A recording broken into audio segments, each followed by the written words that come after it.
Hello. Hello.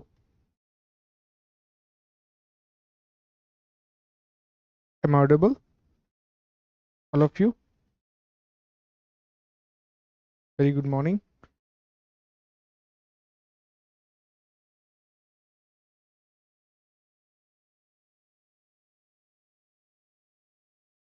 Hello. Hello.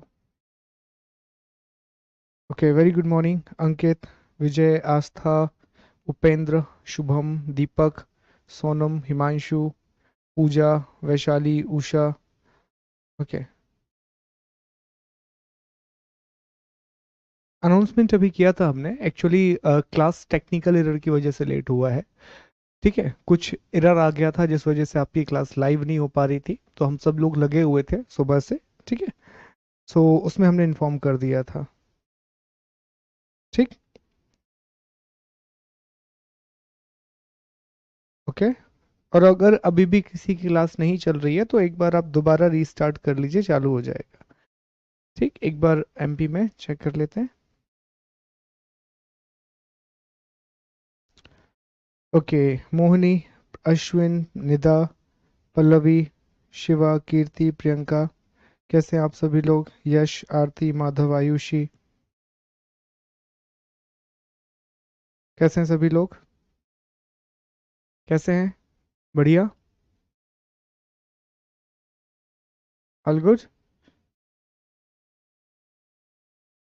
हाँ, एक बार exit करेंगे, दोबारा ज्वाइन करेंगे, क्लास चालू हो जाएगी। ठीक। चलिए, तो एक बार आप लोग बताएं पहले सभी लोग कि ऑडियो वीडियो क्लियर है, तो हम क्लास शुरू करते हैं। बताइए एक बार।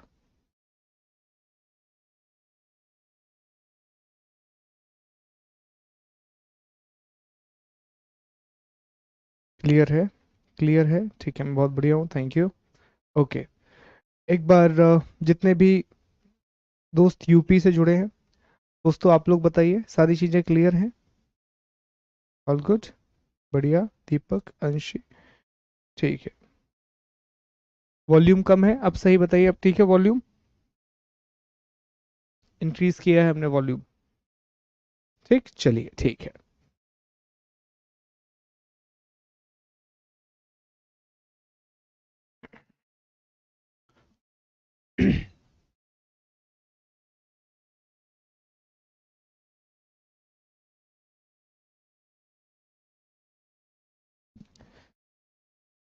नमस्कार दोस्तों। चलिए, तो अब आज के सेशन को हम शुरू करते हैं। थोड़ी सी टेक्निकल एरर आई जिसकी वजह से सेशन हमारा 15 मिनट लेट हो गया, पर उसे हम कवर अप कर लेंगे अपनी क्लास ड्यूरेशन के अंतर्गत। ठीक है, तो आप सभी लोगों का एक बार फिर से बहुत बहुत स्वागत है हमारे भूगोल के कोर्स में, जहां पर फिलहाल हम वर्ल्ड मैपिंग पढ़ रहे हैं, विश्व का मानचित्रण कर रहे हैं, ताकि आगे जब हम फिजिकल ज्योग्राफी पढ़ें तो उसमें बहुत सारी चीजें कवर हो जाए। और एक बात और हमने देखा भी था, खासतौर पर यूपी के एग्जाम में, कि मैप बेस्ड क्वेश्चन प्रीलिम्स में ज्यादा आ रहे हैं, तो सबसे पहले हमें उसी पोर्शन को टैकल करना चाहिए जहां से नंबर ऑफ क्वेश्चन ज्यादा आए हैं। ठीक। तो आज के क्लास में हमें विश्व के महाद्वीपों के बारे में पढ़ना है, वर्ल्ड के कॉन्टिनेंट के बारे में पढ़ना है। पर उससे पहले हम एक छोटा सा काम किया करेंगे कि जो भी हमने पिछली क्लास में पढ़ा है उसे एक बार क्विकली रिवाइज करेंगे, ताकि हम सारी चीजों को दोबारा कनेक्ट कर सकें। तो आपको याद होगा कल हमारी पहली क्लास थी, और पहली क्लास का जो पहला चैप्टर हमने कंप्लीट किया था वो था बेसिक ऑफ मैपिंग, अर्थात मानचित्र की आधारभूत जानकारी। अब उसमें पहला टॉपिक जो हमने कंप्लीट किया, हमने ये समझा कि आखिर मानचित्र का अर्थ क्या होता है, आखिर मैप का मतलब क्या होता है। तो हमें ये पता पड़ा कि अगर पृथ्वी के, जब भी आप पृथ्वी के किसी स्थान का, पृथ्वी के किसी स्थान का पैमाने के द्वारा, पैमाने के द्वारा प्रस्तुतिकरण करते हैं तो उसे हम मानचित्र कहते हैं। When you represent a place of a earth with the help of measurement unit it is known as the mapping. और मेजरमेंट यूनिट इसलिए क्योंकि हम पूरा मैप वास्तविक रूप में नहीं बना सकते, हमें उसमें मेजरमेंट की जरूरत पड़ती है। जैसे 1 सेंटीमीटर का अर्थ होता है 1 किलोमीटर, 10 किलोमीटर, कितना भी हो सकता है, वो डिपेंड करता है कि मेजरमेंट यूनिट किस प्रकार से ली गई है। यहीं पर हमने ये डिस्कस किया था कि मानचित्र बनाने की जो कला है उसे क्या कहा जाता है, सभी लोग कमेंट भी करते जाएंगे। उसे क्या कहा जाता है, कार्टोग्राफी कहा जाता है। मानचित्र बनाने की जो कला है उसे कार्टोग्राफी कहा जाता है। और मानचित्र का जनक, फादर ऑफ मैपिंग किसे कहा जाता है दोस्तों, तो अनेक्सी मैंडर को फादर ऑफ मैपिंग कहा जाता है, मानचित्र कला का जनक कहा जाता है। ठीक है, इतनी बातें हमने कल डिस्कस की थी, उम्मीद करता हूं कि आपको याद होगा। फिर हमने ये भी पढ़ा था कि ये जो मानचित्र हैं ये 3 प्रकार के होते हैं। सर कौन कौन सा? एक होता है फिजिकल मैप, जिसे हम भौतिक या प्राकृतिक मानचित्र बोलते हैं, जिसे हम नेचुरल मैप भी कहते हैं। फिजिकल मैप एक ऐसा मैप होता है जो किसी स्थान की, सच एज इंडिया, तो किसी स्थान के भौतिक स्वरूपों को दर्शाता है, फिजिकल फीचर्स को दर्शाता है। और फिजिकल फीचर में क्या आता है, तो फिजिकल फीचर में आते हैं माउंटेन, फिजिकल फीचर में आते हैं प्लेटू, फिजिकल फीचर में आते हैं प्लेन, नदियां, पठार, पर्वत, प्रायद्वीप, इन सभी बातों को दर्शाने वाले मानचित्र को हम भौतिक मानचित्र कहते हैं। A map which is representing physical features such as the mountain, plateau, river etcetera is known as the physical map. दूसरा हमने देखा था, एक होता है फिर पॉलिटिकल मैप। एक कौन सा मैप होता है? एक होता है पॉलिटिकल मैप, जिसे हम राजनीतिक मानचित्र कहते हैं। पॉलिटिकल मैप का अर्थ होता है एक ऐसा मानचित्र जो देश, राज्य, जिले इत्यादि की राजनीतिक सीमाओं को दर्शाता है, उसे हम राजनीतिक मानचित्र कहते हैं। A map which represent political unit and boundary between them is known as the political map. Such as, जब आप इंडिया का मैप बनाएंगे और उसमें अगर आपने हर एक राज्य को उनकी सीमाओं के साथ दिखाया है, हर एक स्टेट को उनकी बाउंड्री के साथ दिखाया है, तो उसे हम क्या कहेंगे दोस्तों? पॉलिटिकल मैप कहेंगे। ठीक, फिर मैप पढ़ने के बाद दूसरा टॉपिक हमने क्या पढ़ा था, तो याद करेंगे दोस्तों, दूसरा टॉपिक हमने पढ़ा था अबाउट एटलस, कि एटलस का अर्थ क्या होता है। तो हमने जाना था कि एटलस का मतलब होता है मानचित्र का संग्रह, एटलस का मतलब होता है कलेक्शन ऑफ मैप। ठीक है, जब बहुत सारे मैप को आप एक साथ जोड़ देते हैं तो उसे एटलस कहा जाता है। और एटलस का जनक माना जाता है अब्राहम अर्टेलियस को, ये भी हमने पढ़ा था। आगे जाकर के हम पढ़ रहे होंगे कि अब्राहम अर्टेलियस वही व्यक्ति है जिन्होंने पहली बार ये संभावना लगाई थी कि अगर हम महाद्वीपों को एक साथ जोड़ें तो शायद वो आपस में कनेक्ट हो सकते हैं, जिसके आधार पर अल्फ्रेड वेगनर ने कॉन्टिनेंटल ड्रिफ्ट थ्योरी को प्रेजेंट किया था, महाद्वीपीय विस्थापन सिद्धांत को प्रस्तुत किया था। इसके बाद हमने पढ़ा था कि ग्लोब का अर्थ क्या होता है, what is the meaning of globe. तो ग्लोब के बारे में, स्फेरिकल मॉडल ऑफ अर्थ, हमने जाना था कि यह पृथ्वी का एक नमूना है या पृथ्वी का एक मॉडल है। ठीक है, पृथ्वी का नमूना या पृथ्वी का मॉडल। अब ग्लोब का जनक किसे कहा जाता है, तो मार्टिन बेहम को ग्लोब का जनक कहा जाता है। ठीक है, ये भी हमने पढ़ा था, याद आ रहा होगा आपको कि मार्टिन बेहम के द्वारा दुनिया का सबसे पहला ग्लोब का बनाया गया, इसीलिए उन्हें फादर ऑफ ग्लोब कहा जाता है। ग्लोब पढ़ते समय हमने जाना था कि ग्लोब 23.5 डिग्री झुका रहता है। इसका कारण क्या है? There is a tilt of 23.5 degree in a globe, because हमारी पृथ्वी भी अपने अक्ष पर 23.5 डिग्री झुकी हुई है, हमारी अर्थ भी अपने एक्सिस पर 23.5 डिग्री टिल्ट है।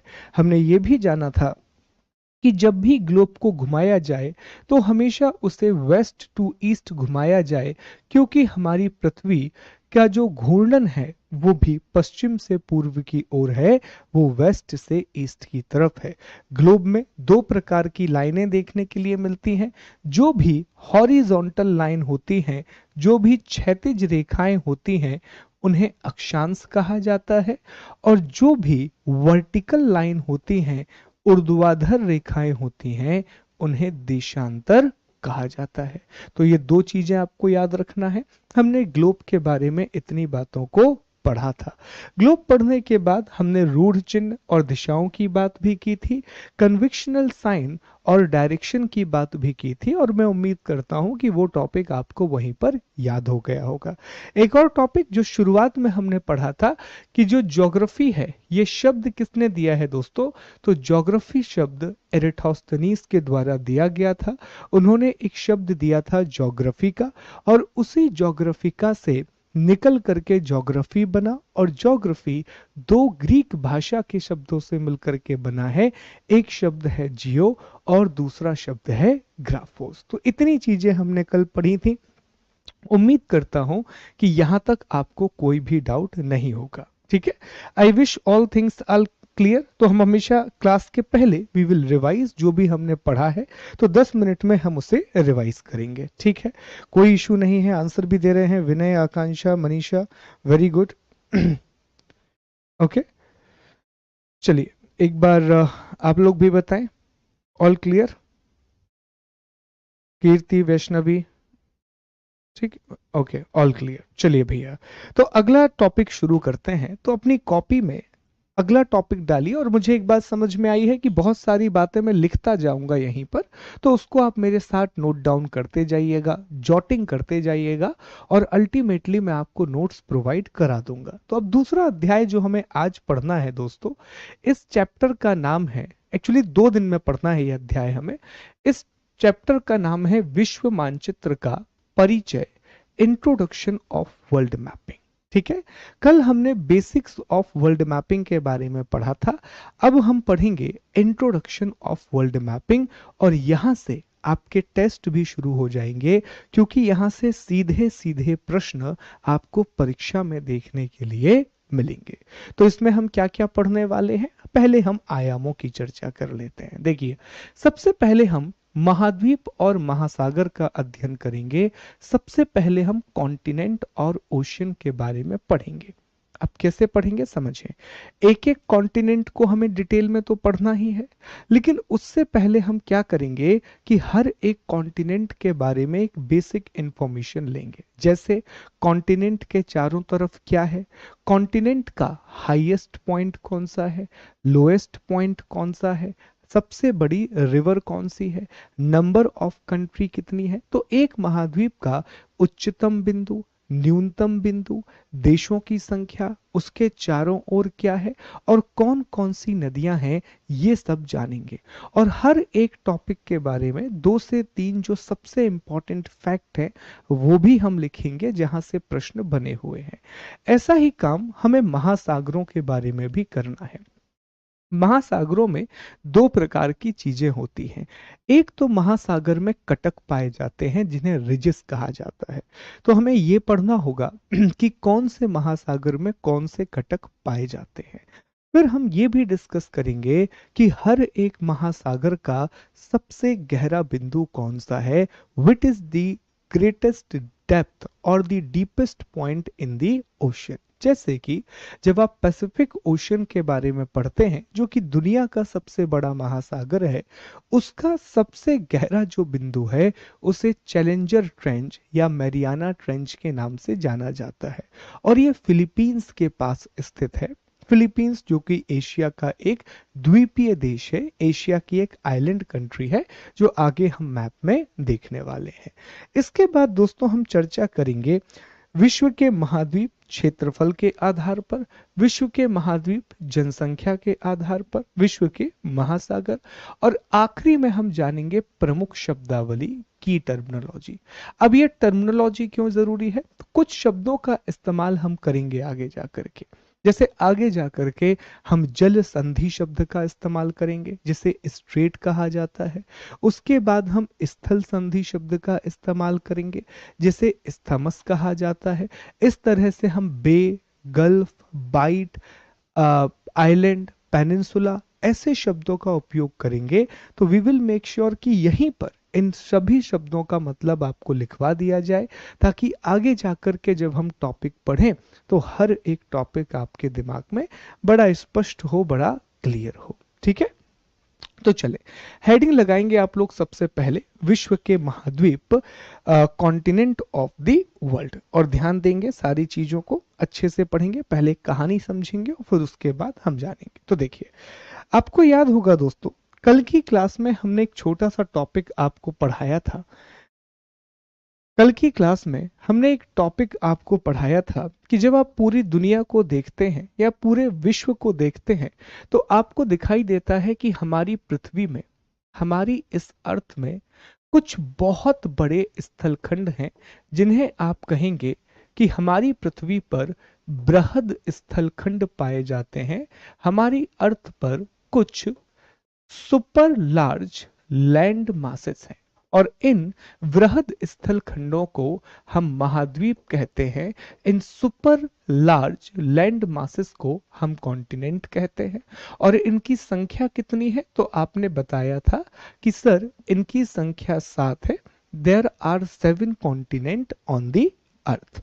फिर हमने ये भी जाना था कि वृहद स्थल खंडों के साथ साथ हमारी पृथ्वी पर बृहद जल राशियां भी पाई जाती हैं जिसे कहेंगे हम सुपर लार्ज वाटर बॉडी भी पाई जाती है। और इन सुपर लार्ज वाटर बॉडी को, इन वृहद जल राशियों को हम महासागर कहते हैं, इन्हें हम ओशन कहते हैं। और हमने जाना था कि महासागरों की संख्या 5 है। There are 5 ocean. हमने ये भी डिस्कस किया था कि हमारी पृथ्वी का जो 71% भाग है, 71% पोर्शन है, उस पर महासागर पाए जाते हैं, जबकि 29% भाग पर महाद्वीप या स्थलीय भाग पाया जाता है, लैंड मास पाया जाता है। इतनी चीजें हमने डिस्कस की थी। फिर हमने महाद्वीपों के नाम भी देख लिए थे कि सर अगर कॉन्टिनेंट की बात करें तो ये नॉर्थ अमेरिका है, south America, Africa, Europe, Asia, Oceania और यहाँ पर अंटार्कटिका। महासागरों की बात करें तो सर ये प्रशांत महासागर है। ये 4 महाद्वीपों के बीच में एस आकार में अटलांटिक महासागर है। इकलौता महासागर जो देश के नाम पर है, इंडियन ओशन। अंटार्कटिक के चारों ओर सदर्न ओशन पाया जाता है, दक्षिणी महासागर पाया जाता है। और सबसे उत्तरी भाग में आर्कटिक महासागर पाया जाता है, आर्कटिक ओशन पाया जाता है। अब थोड़ा सा आगे बढ़ने से पहले एक टेक्निकल वर्ड हमें आपके सामने इंट्रोड्यूस करना है, और वो वर्ड है प्रथम श्रेणी के उच्चावच, द्वितीय श्रेणी के उच्चावच और तृतीय श्रेणी के उच्चावच। वो वर्ड है first order relief, second order relief और थर्ड ऑर्डर रिलीफ। तो उसके लिए थोड़ा सा एक कंसेप्ट समझें, तब जाकर के आप ये समझ पाएंगे। देखिए, एक छोटी सी कहानी पहले हमें समझनी होगी कि आखिर हमारी पृथ्वी कैसे बनी और पृथ्वी के बनने के बाद महाद्वीप और महासागर कैसे बने, कॉन्टिनेंट और ओशियन कैसे बने। तो सबसे पहले आप समझें कि हमारी अर्थ का ओरिजिन कैसे हुआ, हमारी पृथ्वी का निर्माण कैसे हुआ। तो देखिए, चाहे हमारी पृथ्वी हो, चाहे सूरज हो, या पूरा का पूरा ब्रह्मांड, whether it is earth, sun और you can say whole universe, ये सभी चीजें जो बनी हैं, इसके लिए एक सिद्धांत दिया जाता है और वो है बिग बैंग थ्योरी। हिंदी में इसे कहा जाता है महाविस्फोट सिद्धांत। ठीक है, जो ब्रह्मांड की उत्पत्ति से जुड़ा हुआ है, जो ओरिजिन ऑफ यूनिवर्स से जुड़ा हुआ है। और ये कंसेप्ट जिसने प्रेजेंट किया था वो बेल्जियम के एक प्रीस्ट थे जिनका नाम था जॉर्ज लेमेंटियर। जॉर्ज लेमेंतियर ने एक कंसेप्ट दिया कि उन्हें लगता है कि बिग बैंग थ्योरी के द्वारा पूरे के पूरे ब्रह्मांड का जन्म हुआ है, पूरे के पूरे यूनिवर्स का जन्म हुआ है। और आगे जाकर के अमेरिका के एक महान वैज्ञानिक हुए एडविन हबल ने यह बताया था कि कैसे ब्रह्मांड आगे बढ़ रहा है, पर वो अगली क्लास की कहानी है। फिलहाल बिग बैंग थ्योरी ये कहती है कि 13 अरब साल पहले, लगभग 13 बिलियन ईयर अगो, ऑलमोस्ट 13 अरब साल पहले, 13 बिलियन ईयर अगो, आज जो कुछ भी आप यूनिवर्स में देखते हैं वो एक छोटे से बिंदु में समाहित था, वो एक छोटे से पॉइंट में समाहित था। That is very very much important कि आज जो कुछ भी आप देखते हैं, whatever you see in the universe, वो सारी चीजें एक छोटे से पॉइंट में थी, वो एक छोटे से बिंदु में समाहित थी।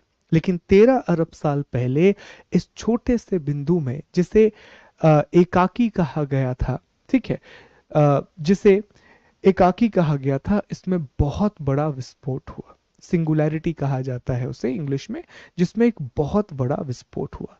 और जब इस छोटे से बिंदु में एक बहुत बड़ा विस्फोट हुआ तो इससे बहुत सारे पदार्थ, ऊर्जा, ये सारी चीजें निकली। और इसी के बाद हमें देखने के लिए मिलता है कि पहले तारों का निर्माण हुआ, अर्थात स्टार बने, और तारों के बाद ग्रहों और दूसरे खगोलीय पिंडों का निर्माण हुआ। और अगर हम स्पेसिफिकली बात करें कि 13 अरब साल पहले महाविस्फोट हुआ, लगभग 5 अरब साल पहले, 5 बिलियन ईयर अगो, हमारे तारे अर्थात सन, अर्थात सूर्य का जन्म हुआ। और दोस्तों, लगभग 4.5 अरब साल पहले, ऑलमोस्ट 4.5 बिलियन ईयर अगो, हमारी पृथ्वी, हमारे ग्रह का निर्माण हुआ। और कहा जाता है कि लगभग 3.5 या 3.8 अरब साल पहले पृथ्वी पर महासागरों की उत्पत्ति हुई, ओशन की उत्पत्ति हुई। ठीक है सर, अभी तो ब्रीफ में हमें समझ में आ गया। आगे जाकर के जब आप कॉस्मोलॉजी पढ़ाएंगे तो उसमें आप बिग बैंग बहुत विस्तार से बताएंगे। फिलहाल हमें यह समझ में आया कि यूनिवर्स में आज जितनी भी चीजें हैं वो पहले एक छोटे से पॉइंट में थी। 13 बिलियन ईयर अगो उसमें एक बहुत बड़ा विस्फोट हुआ, जिससे एनर्जी निकली, वो एनर्जी मैटर में कन्वर्ट हो गई, उसी मैटर से स्टार बने और बाद में उससे प्लैनेट का निर्माण हुआ। सर, पृथ्वी तो बन गई, 4.5 अरब साल पहले पृथ्वी तो बन गई, लेकिन सर ये समझ नहीं आया कि हमारी पृथ्वी पर ये महाद्वीप और महासागर कैसे बने, हमारी अर्थ पर ये कॉन्टिनेंट और ओशियन, इनका फॉर्मेशन कैसे हुआ। इसका भी तो कोई कारण रहा होगा, इसका भी तो कोई रीजन रहा होगा। ठीक है, आइए एक बार इसकी चर्चा करते हैं कि ये क्यों बने और कैसे बने। तो ये कहा जाता है कि एक व्यक्ति थे जिनका नाम था अल्फ्रेड वैगनर। ठीक है, तो अल्फ्रेड वैगनर ने एक सिद्धांत दिया जिसे कहा जाता है महाद्वीपीय विस्थापन विस्थापन सिद्धांत, जो आगे जाकर के हम डिटेल में पढ़ेंगे। महाद्वीपीय विस्थापन सिद्धांत, इंग्लिश में कॉन्टिनेंटल ड्रिफ्ट थ्योरी, सीडीटी। ठीक है, continental drift theory. Alfred Wegener ने अब्राहम अर्टिलियस की अनुमान के आधार पर एक बहुत ही शानदार सिद्धांत दिया और कुछ प्रमाण भी उन्होंने पेश किए। उन्होंने कहा कि 200 मिलियन साल पहले जो हमारी पृथ्वी है, जो हमारी अर्थ है, इस अर्थ में आज जितने भी स्थलीय भाग हम देखते हैं, जितने भी लैंडमास हम देखते हैं, वो एक साथ जुड़े हुए थे, वो एक साथ जुड़े हुए थे। और इसे एक महान महाद्वीप कहा जाता था, इसे सुपर कॉन्टिनेंट कहा जाता था। और इस सुपर कॉन्टिनेंट का नाम जो उन्होंने दिया, उन्होंने इसे पैंजिया कहा। उन्होंने इसे क्या कहा? उन्होंने इसे पेंजिया नाम दिया। तो पेंजिया क्या है? तो अल्फ्रेड वेगनर के कॉन्टिनेंटल ड्रिफ्ट थ्योरी के आधार पर एक महान महाद्वीप है, एक सुपर कॉन्टिनेंट है, जो आज के सभी स्थलीय भागों से मिलकर के बना था, आज के सभी लैंड मासेस से मिलकर के बना था। अब अगर पूरे स्थलीय भाग एक साथ जुड़ जाएंगे तो ये बात तो बट नेचुरल है कि चारों तरफ इसके पानी होगा, चारों तरफ इसके वाटर होगा। तो क्या आप इसे सामान्य महासागर बोलेंगे? नहीं सर, इसे आप सुपर ओशन बोलेंगे, इसे आप विशाल महासागर बोलेंगे, सुपर ओशन। और इसका नाम वैगनर ने दिया पैंथालासा। क्या नाम दिया वैगनर ने? वैगनर ने इसका नाम दिया पैंथालासा।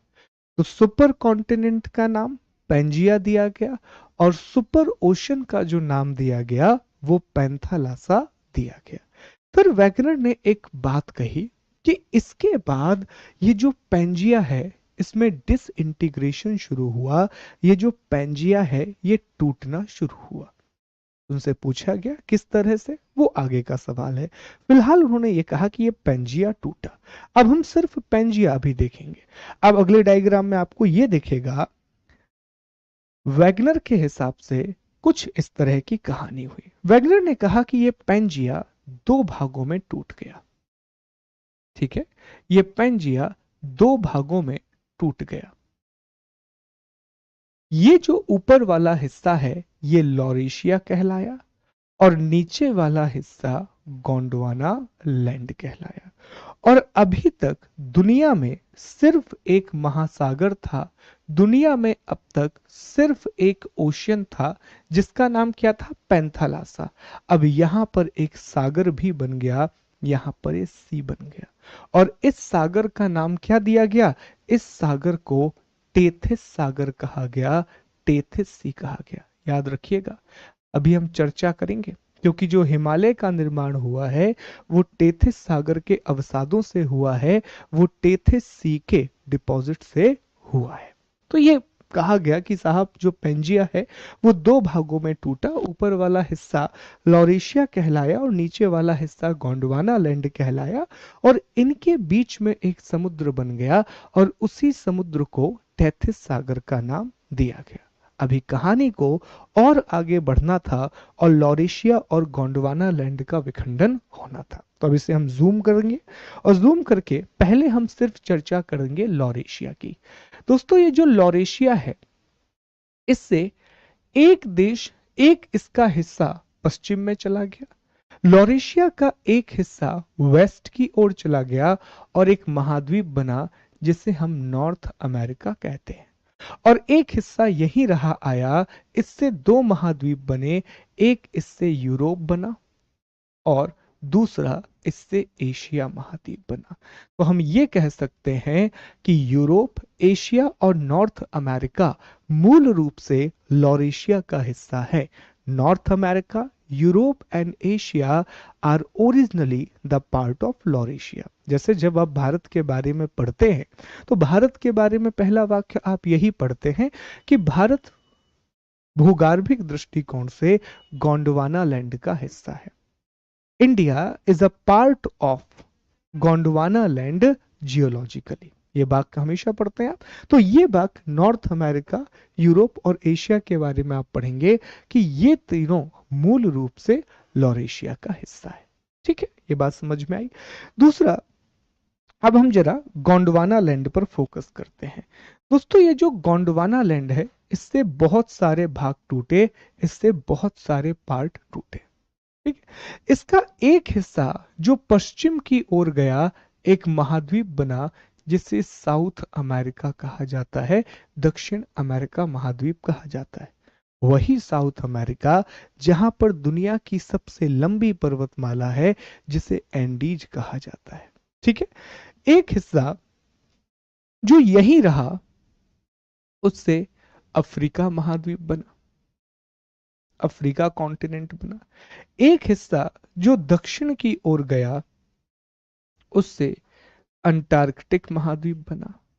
एक हिस्सा जो दक्षिण पूर्व की ओर गया, साउथ ईस्ट की ओर गया, दिशाएं याद है आपको, हमने पढ़ी थी, साउथ ईस्ट की ओर गया, उससे ऑस्ट्रेलिया का निर्माण हुआ और यहीं से एक हिस्सा निकला जिसे इंडिया कहा जाता है।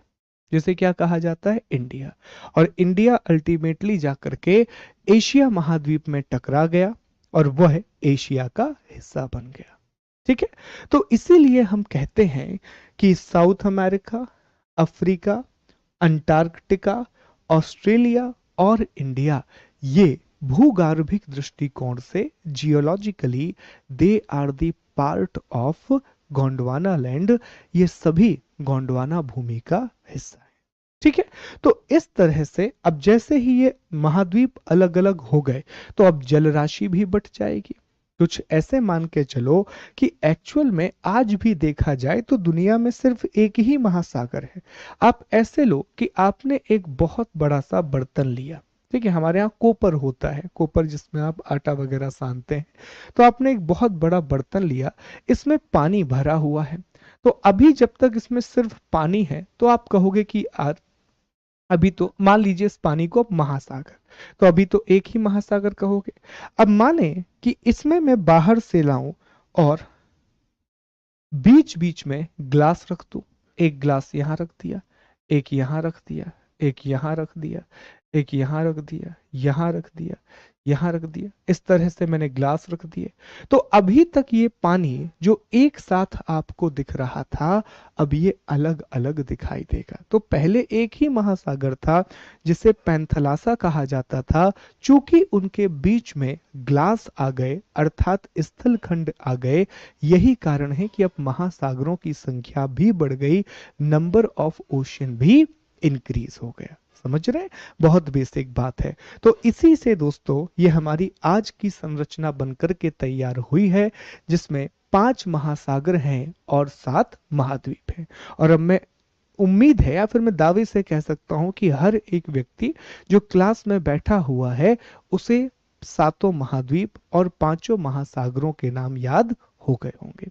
ठीक है सर, ये भी क्लियर हो गया। आपने ये समझाने की कोशिश की सर कि आखिरकार महासागर और महाद्वीप कैसे बने, आखिरकार ओशियन और कॉन्टिनेंट कैसे बने। इसी क्रम में हमें 2-3 तथ्य भी पता चल गए कि ब्रह्मांड की उत्पत्ति का सिद्धांत बिग बैंग थ्योरी है, जिसे महाविस्फोट सिद्धांत कहा जाता है, जो बेल्जियम के प्रीस्ट जॉर्ज लेमेंतेयर ने दिया था। वहीं महासागर और महाद्वीपों के वितरण का सिद्धांत महाद्वीपीय विस्थापन सिद्धांत है।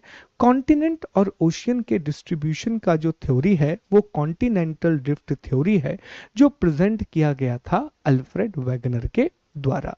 Pangaea, Laurasia, Gondwanaland, Panthalassa, Tethys, अब इन शब्दों से आप परिचित हैं, ये मैं मान करके चल रहा हूं। Now you are very familiar with these word, this is what I assume. ठीक है, चलिए आगे बढ़ते हैं। अब एक चीज और है जो हमें पूरी चीजों में पूरी बातें पढ़ते समय याद रखनी है, बहुत इंपॉर्टेंट वर्ड हम यूज करने जा रहे हैं, रिलीफ। रिलीफ, अब कहेंगे सर मूव या वॉलिनी की बात हो रही है क्या? रिलीफ, रिलीफ ये आराम वाला रिलीफ नहीं है, इसे हिंदी में कहा जाता है उच्चावच। हिंदी में क्या कहा जाता है? उच्चावच। और इंग्लिश में इसे कहा जाता है रिलीफ। तो यहां पर उच्चावच या रिलीफ का मतलब होता है स्थल आकृतियां, टोपोग्राफी। मतलब हमारी पृथ्वी पर ऐसा नहीं है कि हमारा पूरा का पूरी जो सतह है वो ऐसी नहीं है दोस्तों। हमारी सतह में गर्त भी है, पर्वत भी है, पठार भी है, मैदान भी है और गहरी खाइयां भी हैं। ये सब कुछ है। हमारी सतह बिल्कुल समान नहीं है, हर एक चीज हमारी सतह पर पाई जाती है, पर्वत, पठार, ये सारी चीजें। और इन्हीं को हम उच्चावच कहते हैं, इन्हीं को हम रिलीफ कहते हैं। महासागर एक उच्चावच है, महाद्वीप ये भी एक उच्चावच है, पर्वत, पठार, मैदान ये भी उच्चावच है, यहां तक कि डेल्टा, विसर्प, झीलें यह भी एक उच्चावच हैं। They all are the relief. तो अब कहानी कुछ इस प्रकार से है दोस्तों कि जितने भी उच्चावच हमारी पृथ्वी पर पाए जाते हैं, इन्हें 3 भागों में बांटा गया है। जितने भी रिलीफ हमारी अर्थ में पाए जाते हैं, they are divided into the 3 part. इन्हें 3 भागों में बांटा गया है। प्रथम श्रेणी के उच्चावच, प्रथम श्रेणी के उच्चावच जिसे कहा जाता है फर्स्ट ऑर्डर रिलीफ, ठीक है। फिर होते हैं द्वितीय श्रेणी के उच्चावच, द्वितीय श्रेणी के उच्चावच जिन्हें कहा जाता है सेकंड ऑर्डर रिलीफ, और इसके बाद आते हैं तृतीय श्रेणी के उच्चावच जिन्हें कहा जाता है थर्ड ऑर्डर रिलीफ। ओके, अब ये जानना इसलिए जरूरी है कि ये प्रश्न पूछे गए कि निम्नलिखित में से कौन प्रथम श्रेणी का उच्चावच है। अभी टेस्ट होगा आपका 2 या 3 दिन के बाद, तो उसमें आपको ये प्रश्न देखने भी मिलेंगे। साथ ही साथ जब आप मुख्य परीक्षा में लिख रहे हैं, मेंस एग्जामिनेशन में लिख रहे हैं, मान लीजिए किसी पर्वत के बारे में आप लिख रहे हैं, किसी माउंटेन के बारे में आप लिख रहे हैं, और अगर वहां आपने एक स्टेटमेंट डाला कि पर्वत द्वितीय श्रेणी के उच्चावच होते हैं, mountain are the second order relief, तो एग्जामिनर इससे बहुत प्रभावित होता है, क्योंकि ये बेसिक बातें हैं और आप तभी लिख पाते हैं जब आप टॉपिक को आपस में कनेक्ट करते हैं, जब आप टॉपिक को साथ में जोड़ने की कोशिश करते हैं। तो पहले श्रेणी के उच्चावचों में महाद्वीप और महासागर आते हैं, ठीक है। पहली श्रेणी के उच्चावचों में फर्स्ट ऑर्डर रिलीफ में महाद्वीप और महासागर आते हैं, कॉन्टिनेंट और ओशन आते हैं। तो हमारे 7 महाद्वीप और 5 महासागर ये प्रथम श्रेणी के उच्चावच हैं। Are 7 continent and 5 ocean are the part of first order relief, ठीक है। जो द्वितीय श्रेणी के उच्चावच हैं, सेकंड ऑर्डर रिलीफ है, इसमें क्या क्या शामिल है? तो द्वितीय श्रेणी के उच्चावचों में वो उच्चावच आते हैं जो पृथ्वी के आंतरिक बलों के द्वारा बनाए गए हैं, जो अर्थ के एंडोजेनिक फोर्स के कारण बनाए गए हैं। सर ये क्या होता है? अभी नहीं समझना है, फिलहाल इतना तो समझ में आ रहा है ना। आंतरिक बल का मतलब तो जानते हैं, कुछ ऐसे फोर्स होंगे जो अर्थ के अंदर से निकल के बाहर आ रहे हैं, ठीक है। जो अर्थ के अंदर से निकल करके बाहर आ रहे हैं उन्हें आंतरिक बल कहेंगे। तो ऐसे उच्चावच जो पृथ्वी के आंतरिक बलों के द्वारा बनते हैं उन्हें द्वितीय श्रेणी का उच्चावच कहा जाता है। तो इसमें क्या आता है? तो इसमें शामिल है पर्वत, इसमें शामिल है पर्वत, माउंटेन, इसमें आता है पठार, और इसमें ऐसी कोई स्थल आकृति जो एंडोजेनिक फोर्स की वजह से बनी हो, वो सभी इसमें शामिल होती है। फिर तृतीय श्रेणी के उच्चावचों में वो सभी स्थल आकृतियां आती हैं जो बाह्य बलों के कारण बनती हैं, जो एक्सोजेनिक फोर्सेस के कारण बनती हैं। अब बाह्य बलों की वजह से क्या बनता है? तो मान लीजिए कि एक गड्ढा है, उस गड्ढे में, और मान लीजिए कि एक पहाड़ है, उस पहाड़ को बीच में से काट दिया जाए तो उसमें अलग अलग प्रकार की घाटियां बनेंगी। तो इसमें बहुत सारी चीजें आती हैं, जैसे कि वी आकार की घाटी, यू आकार की घाटी, इसमें डेल्टा का निर्माण भी आता है। तो ये सभी चीजें किसमें आती हैं? तृतीय श्रेणी के उच्चावचों में आती हैं, थर्ड ऑर्डर रिलीफ में सॉरी, थर्ड ऑर्डर रिलीफ में आती हैं, तृतीय श्रेणी के उच्चावचों में आती है। तो ये चीज पता होनी चाहिए मैपिंग को पढ़ने से पहले, ताकि जब हम इन शब्दों का इस्तेमाल करें तो ये शब्द आपके दिमाग में बड़े स्पष्ट हो, ठीक है। परेशान नहीं होना है, ये जितनी भी बातें हमने आपको बताई हैं, वैसे तो मैं उम्मीद करता हूं कि साथ ही साथ में आपने लिख लिया होगा चीजों को, नहीं लिखा है तब भी परेशान नहीं होंगे। ये पूरी कहानी दी गई है, जैसे ये देखिए बिग बैंग है, फिर तारों का जन्म हुआ, फिर सूरज का जन्म हुआ, फिर पृथ्वी का जन्म हुआ, और लगभग 3.8 अरब साल पहले महासागरों का जन्म हुआ। और ये कहानी बड़ी अच्छी है कि पृथ्वी पर महासागर बने कैसे, महाद्वीप बने कैसे, वो हम ओरिजिन ऑफ अर्थ में समझेंगे, ठीक है। ये देखिए एक सुपर कॉन्टिनेंट जो पेंजिया है, पेंजिया 2 भागों में टूटा, जिसे लॉरेशिया और गोंडवाना लैंड कहा जाता है। ये लॉरेशिया नॉर्थ अमेरिका, यूरोप और एशिया में टूटा। गोंडवाना लैंड आप देख सकते हैं south America, Africa, India, Australia, Antarctica में टूटा। और अब ये वर्तमान कहानी है जो हमें इस प्रकार से दिखाई देती है। ठीक, यहाँ पर उच्चावचों की परिभाषा दी गई है। पहली श्रेणी के उच्चावच, द्वितीय श्रेणी के उच्चावच, सभी को यहाँ पर बताया गया है। ठीक है, 71% वाटर है जैसा मैंने कहा था और 29% लैंड है। द्वितीय श्रेणी के उच्चावच, ये देखिए इसमें ये छोटी छोटी चीजें दी गई हैं, जैसे प्लेटू है यहाँ पर एक, ओके, यहाँ पर मरुस्थल है, ड्यून है, आइसबर्ग है, सी है, गल्फ है, ओके, पेनिनसुला प्रायद्वीप है, जल संधि है। तो इन सभी के बारे में हम समझेंगे कि ये क्या होते हैं। इन सभी को रिलीफ कहा जाता है, इन सभी को टोपोग्राफी के नाम से जाना जाता है। तो मुझे बताइए, क्या यहां तक आपको सारी बातें स्पष्ट हैं? यहां तक सारी बातें क्लियर हैं? तो अब हम अगले टॉपिक पर आएंगे, जो है महाद्वीप। एक बार बताएं सभी लोग, इज दिस क्लियर जहां तक हमने पढ़ा है?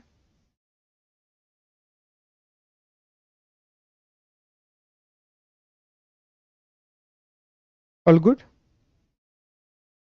ठीक है, रोहित, कीर्ति, सिया, वेरी गुड। ठीक है, क्लियर है, ओके।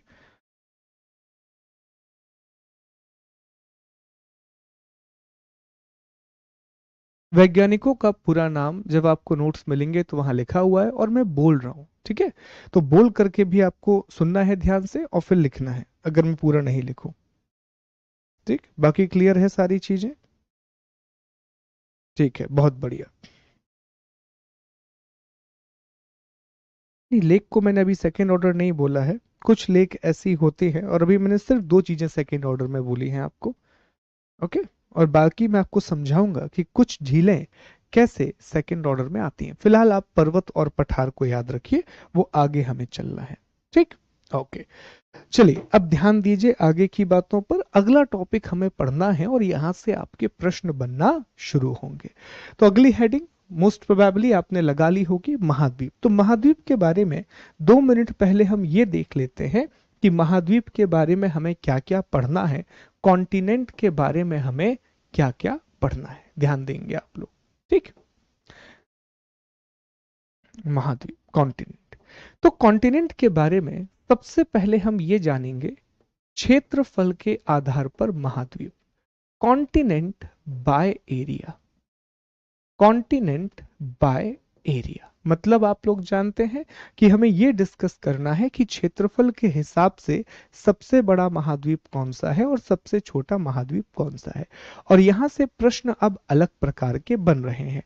वो बीच के 3 या 4 महाद्वीपों के नाम लिख करके दे देता है और आपसे कहता है कि अब इन्हें क्रम में जमाओ, या तो इंक्रीजिंग ऑर्डर में जमाओ या फिर डिक्रीजिंग ऑर्डर में जमाओ। इसीलिए पूरे 7 महाद्वीप आपको क्रम से याद होने चाहिए, ये ऑर्डर से आपको याद होने चाहिए। फिर क्षेत्रफल के बाद हमें यह भी पढ़ना होगा कि जनसंख्या के आधार पर महाद्वीपों का विभाजन किस प्रकार से है, बाय पॉपुलेशन।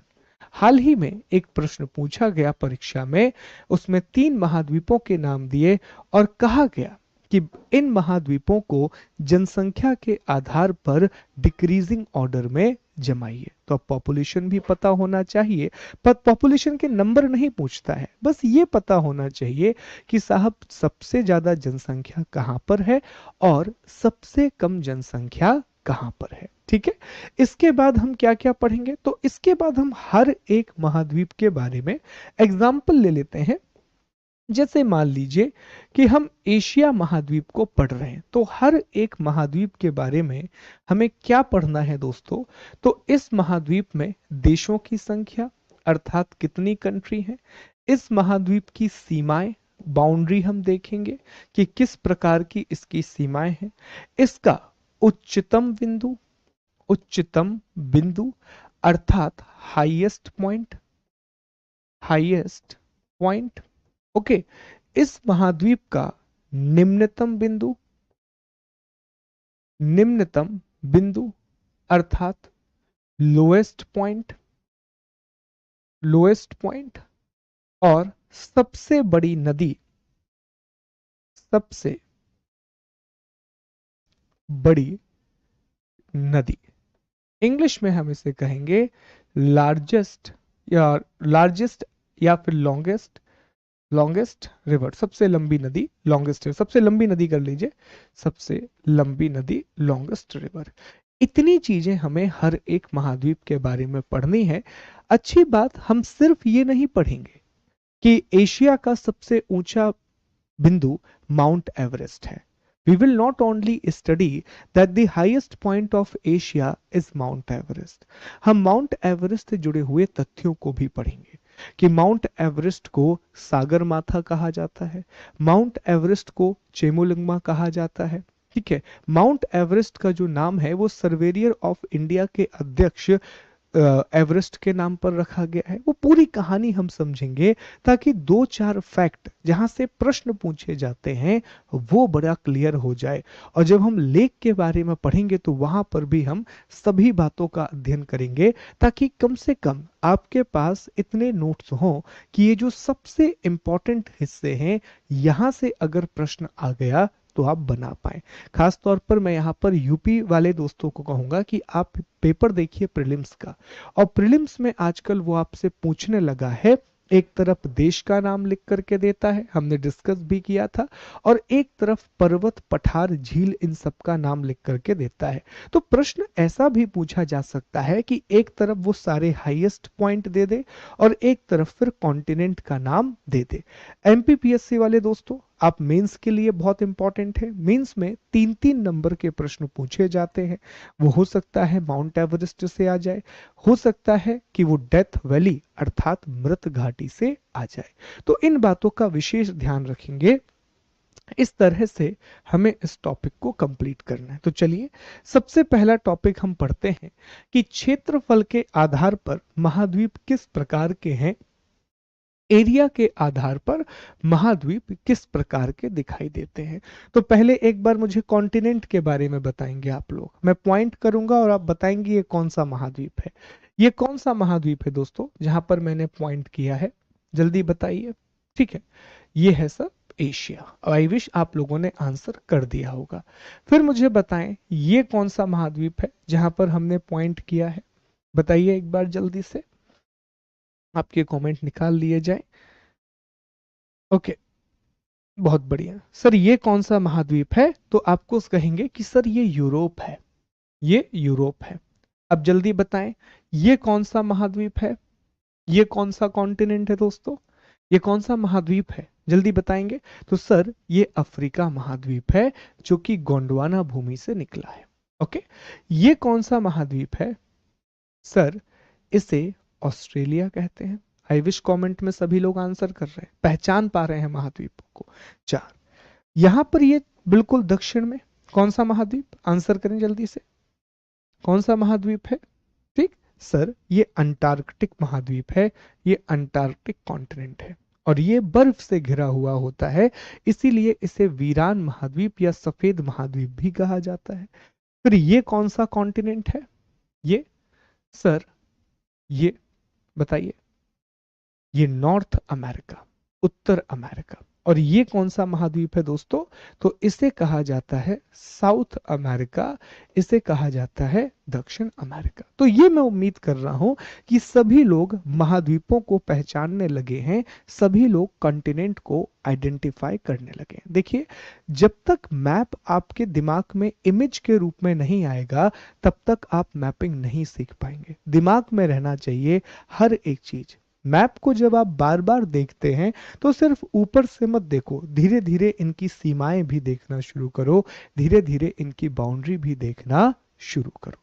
तो अब देखिए हम चर्चा करेंगे कि कौन सा महाद्वीप किस प्रकार दिखाई देता है या सबसे बड़ा महाद्वीप कौन सा है। तो देखिए दोस्तों, क्षेत्रफल या जनसंख्या, चाहे आप एरिया की बात करें चाहे पॉपुलेशन की बात करें, सबसे बड़ा महाद्वीप विश्व का जो है वो है एशिया। कौन सा महाद्वीप है दोस्तों, सबसे बड़ा जो महाद्वीप है वो है एशिया। तो ये हमारी पृथ्वी का सबसे बड़ा महाद्वीप है विच इज एशिया। ऑलमोस्ट 1/3 जो लैंड मास है वो एशिया के पास स्थित है।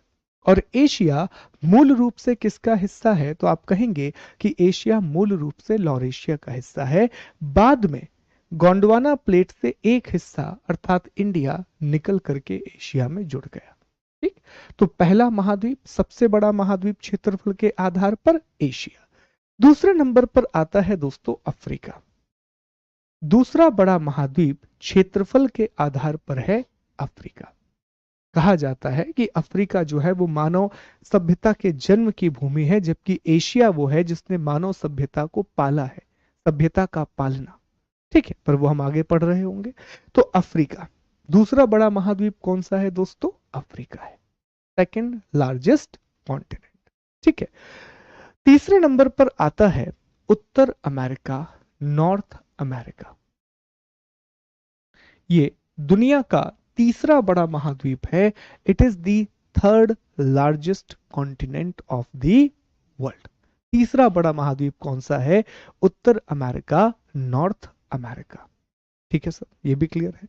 चौथे नंबर पर बिल्कुल इसका पड़ोसी, आप कह सकते हैं पड़ोसी से भी ज्यादा बेहतर शब्द होगा, भाई बहन जो कुछ भी आप कहना चाहें, दक्षिण अमेरिका, साउथ अमेरिका। ठीक है, साउथ अमेरिका बहुत अच्छा देश है। यहाँ पर बड़ी मात्रा में जंगल पाए जाते हैं जिन्हें लंग्स ऑफ द अर्थ कहा जाता है, पृथ्वी का फेफड़ा कहा जाता है। यहीं पर एक द्वीप है जिसका नाम है गैलापागोस द्वीप। उसी द्वीप पर डार्विन ने जाकर के बहुत सारी खोज की थी। तो डार्विन की जो थ्योरी है उनका बहुत गहरा संबंध है दक्षिण अमेरिका के गैलापागोस आइलैंड से। ठीक है, फिर पांचवें नंबर पर आता है एक ऐसा महाद्वीप जहां पर कोई नहीं रहता, और वो पांचवें नंबर का बड़ा महाद्वीप है लेकिन वहां कोई नहीं रहता। ये दुनिया का सबसे बड़ा मरुस्थल है, दुनिया का सबसे बड़ा रेगिस्तान है, अंटार्कटिका। कहेंगे कि सर हमने तो ये पढ़ा है कि दुनिया का सबसे बड़ा रेगिस्तान सहारा है, आप कह रहे हैं अंटार्कटिका।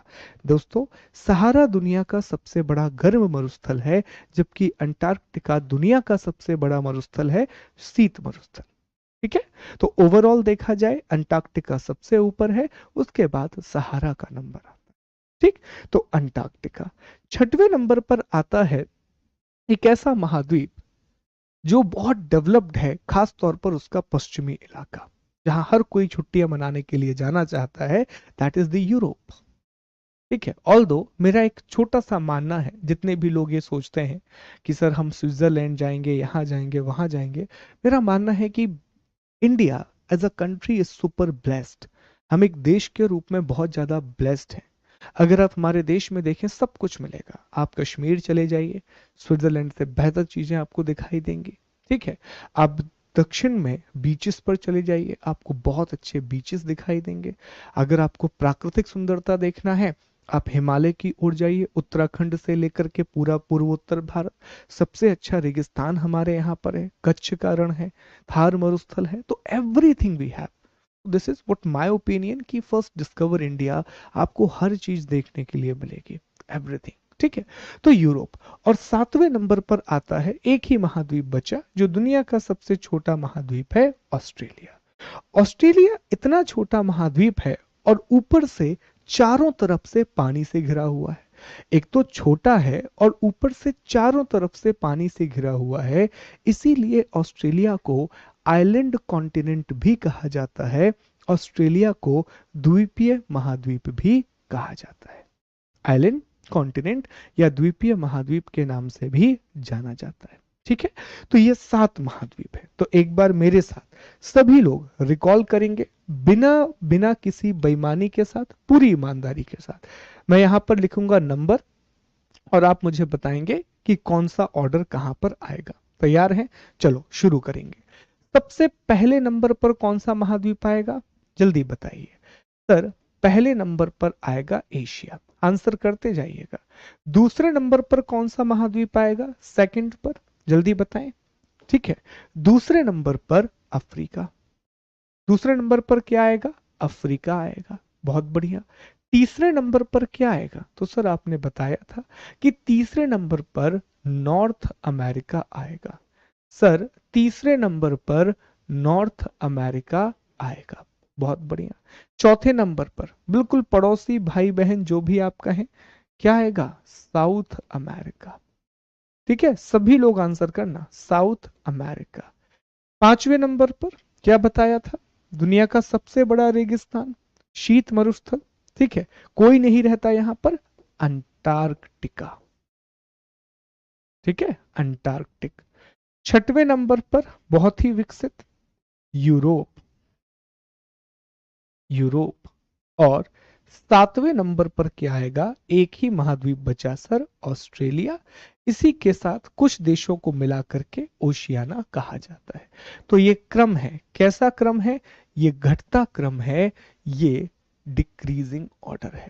इंक्रीजिंग भी पूछा जा सकता है, ये बढ़ते क्रम में जमाइए तो उल्टा हो जाएगा।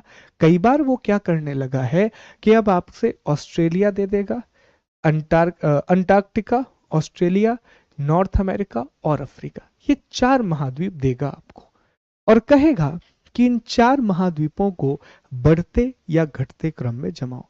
तो कभी भी ऐसे प्रश्नों में जल्दबाजी मत करना, रफ वर्क लेना, और रफ वर्क में पहले पूरे कॉन्टिनेंट को लिख लेना, इस तरह से फिर आंसर बनाओगे, इजी होगा। अदरवाइज आपको बहुत दुख होगा जब इतना इतना आसान प्रश्न आप गलत करके आ जाओगे। देखो, पेपर में मुश्किल प्रश्नों से नहीं बनता, पेपर में सबसे जरूरी है कि जो आसान प्रश्न है, जो आपने पढ़ाई करके नॉलेज गेन किया है, वो प्रश्न आपसे जरूर बनने चाहिए। क्योंकि अगर वो प्रश्न आप गलत करते हैं जो आपने पढ़ा हुआ है, तो कहीं ना कहीं दूसरे लोगों को एज मिलता है और वो आगे निकलेंगे।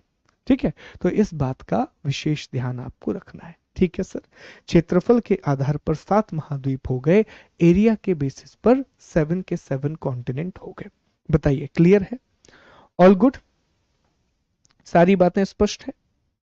ठीक है, चलिए, बहुत अच्छी बात है। अब आगे बढ़ते हैं, अगले हिस्से पर आते हैं। ठीक, चले देखें। अगला जो अब हिस्सा है, हमने क्षेत्रफल के आधार पर महाद्वीपों की चर्चा कर ली, हमने एरिया के बेसिस पर कॉन्टिनेंट को डिस्कस कर लिया। अब हमें चर्चा करनी है जनसंख्या के आधार पर, अब हमें चर्चा करनी है पॉपुलेशन के बेसिस पर। यह प्रश्न पूछा गया हाल ही के दिनों में, इसलिए हम इसे लेकर के आए हैं। अदरवाइज अब तक हम कभी भी जनसंख्या के आधार पर महाद्वीप नहीं पढ़ते थे। ठीक है, तो देखें दोस्तों, महाद्वीप तो आप जानते ही हैं, सब लोगों को पता चल गया है कौन सा महाद्वीप कौन सा है, तो ये तो आप लोग एक्सपर्ट हो चुके हैं, धीरे धीरे मैपिंग एक्सपर्ट बनते जाएंगे आप लोग। ठीक, सबसे बड़ा महाद्वीप एशिया। तो जैसा हमने आपसे कहा था, एशिया एक ऐसा महाद्वीप है जिसकी जनसंख्या भी सबसे ज्यादा है और जिसका क्षेत्रफल भी सबसे ज्यादा है। एशिया एक ऐसा कॉन्टिनेंट है जिसका एरिया भी सबसे ज्यादा है और पॉपुलेशन, और ये बात बट नेचुरल है। कैसे? तो दुनिया के 2 सबसे ज्यादा आबादी वाले देश एशिया में ही पाए जाते हैं, चाइना एंड इंडिया। इन दोनों की ही आबादी को आप जोड़ देंगे तो ये दुनिया की ऑलमोस्ट आधी आबादी बना देगा, या कुछ नहीं तो 40% आबादी तो बना ही देगा। तो दुनिया की 2 सबसे बड़ी आबादी वाले देश चीन और भारत एशिया महाद्वीप का ही हिस्सा है। एशिया के बाद दूसरा महाद्वीप आता है अफ्रीका। एशिया के बाद दूसरा महाद्वीप कौन सा है? अफ्रीका। ठीक, तो अफ्रीका भी दूसरे नंबर पर जनसंख्या में भी है और दूसरे नंबर पर क्षेत्रफल में भी है। ठीक, इसके बाद तीसरे नंबर पर आता है दोस्तों यूरोप। तीसरे नंबर पर कौन सा महाद्वीप आता है? यूरोप आता है। काफी विकसित है और बड़ी मात्रा में लोग यहाँ पर रहते हैं, जो दिख भी रहा होगा आपको यहाँ पर कि लगभग 746 मिलियन लोग यूरोप महाद्वीप में पाए जाते हैं। ठीक है, फिर चौथे नंबर पर उत्तर अमेरिका, और भाई बहन बिल्कुल साथ में चलते हैं, भाई भाई भाई बहन। ठीक है, और 5वें नंबर पर दक्षिण अमेरिका। ठीक, तो यहां तो कोई कंफ्यूजन नहीं है, 4 और 5 क्लियर है। 7वें नंबर पर हमेशा अंटार्कटिक आएगा क्योंकि वहां कोई नहीं रहता, और 6वें नंबर पर कौन आएगा? ऑस्ट्रेलिया। अब यहां पर समस्या क्या है वो बस आपको याद रखना है। देखो, बाकी ऑर्डर ऑलमोस्ट सेम है, पर बीच में यूरोप की कहानी थोड़ी सी चेंज हो रही है। तो ये बहुत अच्छे से आपको याद रखना है कि जनसंख्या की जब आप बात करेंगे, हम इसी में लिखेंगे इसको ताकि आपके सामने चीजें क्लियर हो। जनसंख्या की जब बात करेंगे, पॉपुलेशन की जब बात करेंगे, तो सबसे ज्यादा जनसंख्या एशिया महाद्वीप की है। और जैसा आप देख रहे हो, एशिया का एरिया भी सबसे ज्यादा है और पॉपुलेशन भी सबसे ज्यादा है, तो सिमिलर है। दूसरे नंबर पर कौन आएगा सर? दूसरे नंबर पर अफ्रीका आएगा। और अफ्रीका आप देखें, इसका एरिया भी दूसरे नंबर पर आता है और पॉपुलेशन के हिसाब से भी दूसरे नंबर पर है। यस और नो? ठीक है, कंपेयर करके पढ़िए, प्रश्न कैसा भी बनेगा आप अटेम्प्ट कर दोगे। कहानी चेंज होगी तीसरे नंबर से। जनसंख्या के आधार पर तीसरे नंबर पर आता है यूरोप। कौन आता है? यूरोप आता है। जबकि क्षेत्रफल के आधार पर नॉर्थ अमेरिका। ठीक, यहां पर चेंज है। फिर चौथे नंबर पर नॉर्थ अमेरिका और भाई बहन साथ साथ, ठीक है, नॉर्थ अमेरिका। ओके, पांचवें नंबर पर साथ में ही आएगा कौन? South America, south America. ठीक है, छठवां नंबर ऑस्ट्रेलिया का होगा और सातवें नंबर पर वीरान अंटार्कटिक आएगा, क्योंकि वहां कोई भी नहीं रहता। तो ये जनसंख्या के आधार पर महाद्वीपों का क्रम है। This is the order of continent based on the population. ठीक है, ये विशेष तौर पर ध्यान रखना दोस्तों। जनसंख्या बहुत चर्चा में है। हाल ही में आप जानते हैं कि India has surpassed China and became the most populated country in the world. हाल ही में आपने देखा कि भारत जो है वो दुनिया का सबसे ज्यादा आबादी वाला देश बन चुका है और इसकी आबादी ने अब चाइना को भी पीछे छोड़ दिया है। तो हो सकता है कि चूंकि आबादी वाली चीजें चर्चा में है और यहां से प्रश्न पूछ लिया जाए, यहां से क्वेश्चन पूछ लिया जाए। स्पष्ट है सारी बातें?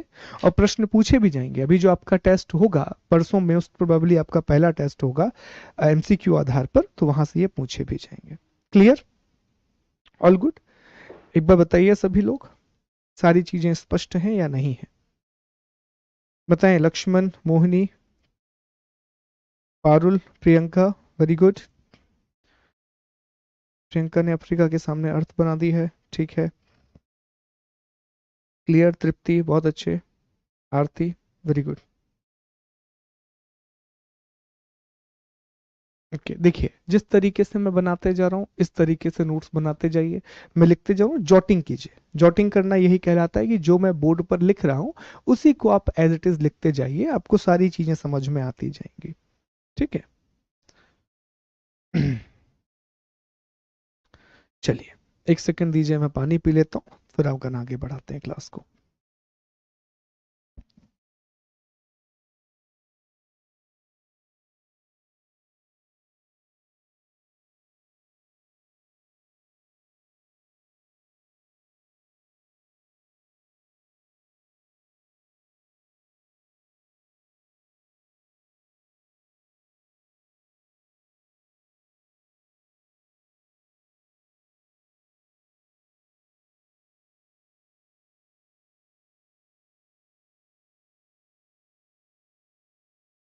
चले, तो अब हमें एक एक महाद्वीप को पढ़ना शुरू करना है। अब हम एक एक कॉन्टिनेंट को पढ़ना शुरू करेंगे। और सबसे पहले दोस्तों जो हम महाद्वीप पढ़ने जा रहे हैं, इस महाद्वीप का नाम है एशिया। अब आपको क्या करना है, आपको दो तरह से नोट्स बनाना है दोस्तों। एक तो जब ये क्लास खत्म हो जाएगी इसके बाद हम आपको पीडीएफ देंगे, तो ये बना लीजिएगा, ये टेबल एज इट इज बना लीजिएगा जैसा इसमें बना हुआ है, इसमें कोई भी चेंज मत करना, इसको अपनी कॉपी पर एज इट इज बना लेना। ठीक है। दूसरा, जो साथ में अभी मैं आपको जॉटिंग कराऊंगा कि मृत सागर, तो मृत सागर के बारे में 3-4 पॉइंट हम लिखेंगे। फिर इसी तरीके से हम पढ़ेंगे सी ऑफ गैलीली, जिसे गलील सागर कहा जाता है, तो गलील सागर के बारे में आप 2-3 पॉइंट लिख लेंगे। तो जो मैं यहाँ पर जॉटिंग कराऊंगा वो अलग है, और ये टेबल क्लास खत्म होने के बाद जैसे ही आपको पीडीएफ मिलता है तो मेक श्योर कि ये टेबल आप जरूर बना लें, ये बहुत इंपॉर्टेंट है। और ट्रस्ट में यहाँ से सवाल बने हुए हैं, आप चाहें तो प्रीवियस ईयर क्वेश्चन को उठा करके देख सकते हैं। ठीक, तो पहला महाद्वीप जो हम पढ़ने जा रहे हैं दोस्तों, इस महाद्वीप का नाम है एशिया महाद्वीप, एशिया कॉन्टिनेंट। तीन बातें हैं जो एशिया को पहले पढ़ने पर मजबूर करती हैं। सबसे पहली बात कि ये दुनिया का क्षेत्रफल के आधार पर सबसे बड़ा महाद्वीप है। दूसरी बात, जनसंख्या के हिसाब से भी ये दुनिया का सबसे बड़ा महाद्वीप है। और तीसरी और सबसे इंपॉर्टेंट बात कि आप लोग जहां बैठकर के लेक्चर देख रहे हैं, हमारा प्यारा प्यारा भारत देश एशिया महाद्वीप में ही आता है, इसीलिए एशिया को नंबर 1 पे पढ़ा जाना चाहिए। पहले सिर्फ एशिया के मैप को देखें, बहुत सारे देश आपको दिखाई देंगे। कुछ इंपॉर्टेंट कंट्री, इंडिया बिल्कुल दक्षिण में दिखाई देगी, रशिया बिल्कुल उत्तर में दिखाई देगा, चाइना पूर्व में दिखाई देगा, ठीक है, जापान, कोरिया, ठीक है, ये कुछ बड़े ही फेमस देश हैं।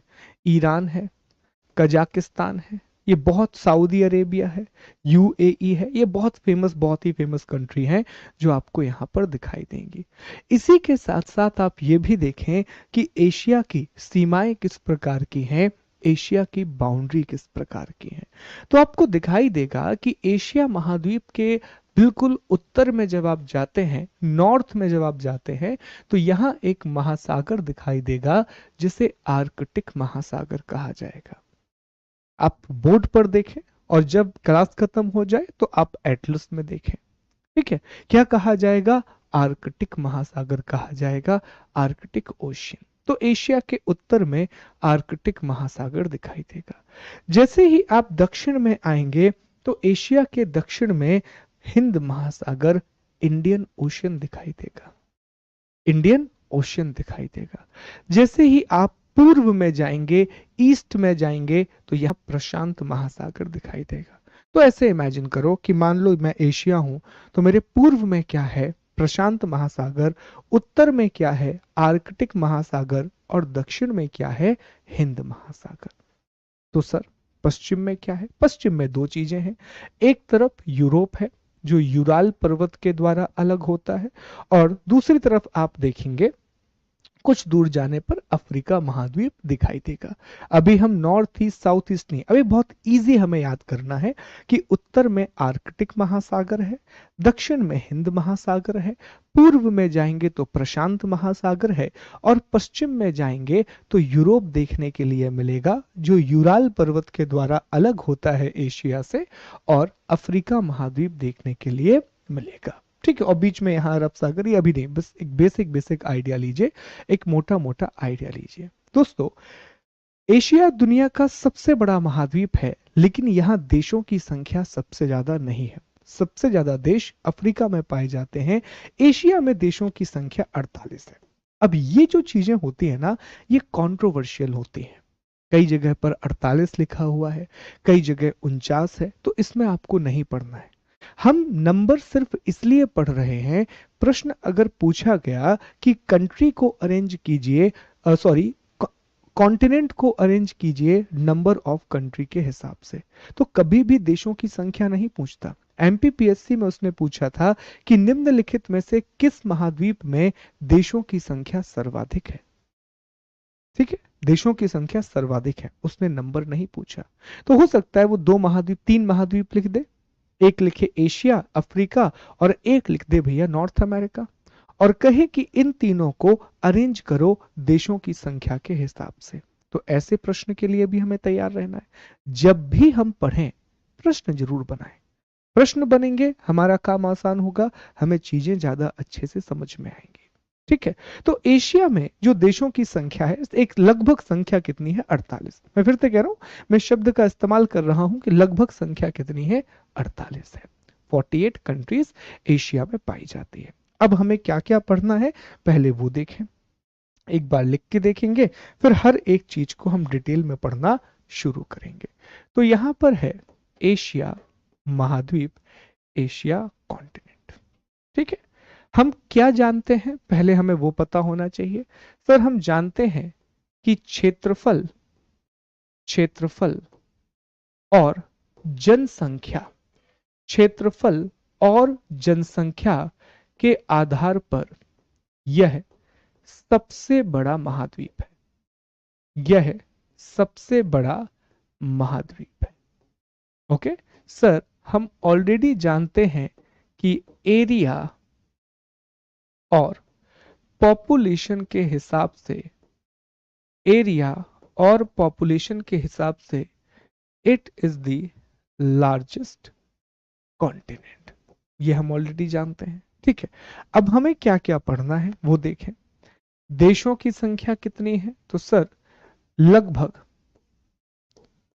लगभग 48, अप्रोक्सीमेटली 48।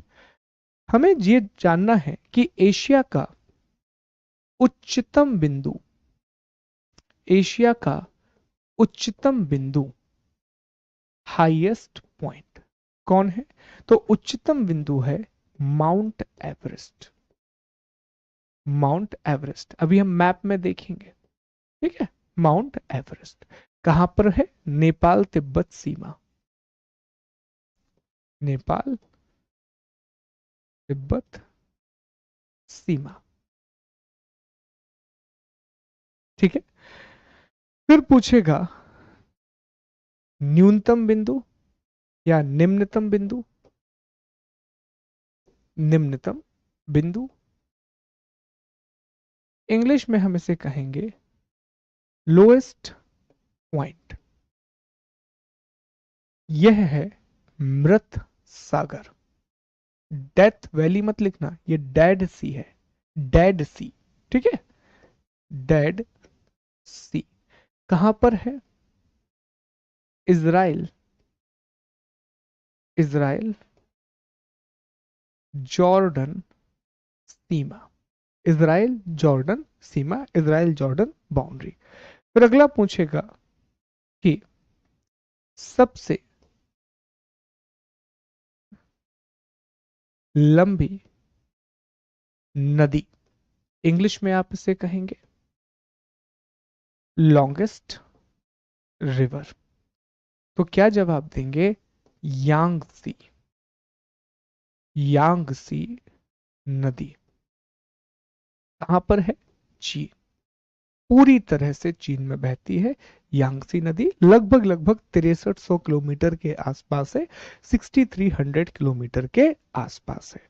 नहीं लिख पाए तो कोई बात नहीं, मैंने बोला भी हुआ है और बाद में आपको पीडीएफ भी मिलेगा। तो फिलहाल हमें एशिया के बारे में क्या पता होना चाहिए कि लगभग इसमें 48 देश हैं। अच्छा, और यहीं पर एक छोटा सा डायग्राम बना लीजिए अलग से, ऐसा लिख दीजिए एशिया। ठीक है, इस तरह से। ओके, यहां लिख दीजिए आर्कटिक ओशियन, यहां लिख दीजिए इंडियन ओशियन, यहां लिख दीजिए पैसिफिक ओशियन, यहां लिखिए यूरोप और यहां लिखिए अफ्रीका। ये आपको एक, इसे कहा जाता है रेखा चित्र। इसे क्या कहा जाता है, इसे रेखा चित्र कहा जाता है, इसे आउटलाइन करना कहा जाता है कि जब आप चीजों को सिर्फ आउटलाइन करके याद करने की कोशिश करते हैं। ठीक है, तो ये चीज आपको याद रखनी है ताकि सारे पॉइंट आपके दिमाग में बड़े स्पष्ट रहे। ठीक, तो आपसे पूछेगा देश कितने हैं, 48 हैं। सबसे ऊंचा बिंदु एशिया का, हाईएस्ट पॉइंट कौन सा है, जवाब देंगे माउंट एवरेस्ट। सबसे लोएस्ट पॉइंट कौन सा है, जवाब देंगे मृत सागर, जो कि इजराइल और जॉर्डन की सीमा पर आता है। और फिर सबसे लंबी नदी, तो जवाब देंगे यांगसी नदी, जो कि चीन में स्थित है, यांगसी नदी जो कि चीन में स्थित है। बताइए, यहां तक क्लियर है। ठीक, अब चलिए एक एक प्लेस को देखना शुरू करते हैं और एक एक प्लेस के बारे में सभी महत्वपूर्ण बातें पढ़ते हैं। तो सबसे पहले हम चर्चा करेंगे माउंट एवरेस्ट की।